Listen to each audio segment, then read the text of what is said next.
আমি অনেকবার হারছি, স্বপ্নের কাছে, প্রিয় মানুষের অবহেলার কাছে, এমনকি নিজের ক্ষমতার কাছে। অনেক কিছু চাইছি, পাই নাই। অনেকের হইয়া থাকছে, কিন্তু তারা কেউই আমার হয় নাই। ভাবছিলাম এইটাই বুঝি পুরোপুরি ব্যর্থতা, কিন্তু আজ একা বইসা বুঝতে পারি আমি তবুও জয়ী, কারণ আমি কখনো কারো মন ভাঙি নাই।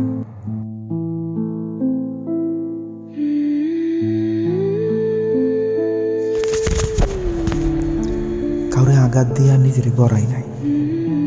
আমি ব্যর্থ হয়েছি ঠিকই, তবু নিজের মানসিকতা হারাই নাই। আমি এখনো ভালোবাসতে পারি, আস্থা রাখতে পারি মানুষের উপর। এইটাই তো জয়। নষ্ট না হইয়া বাইসা থাকাটা সবচেয়ে বড় জয়।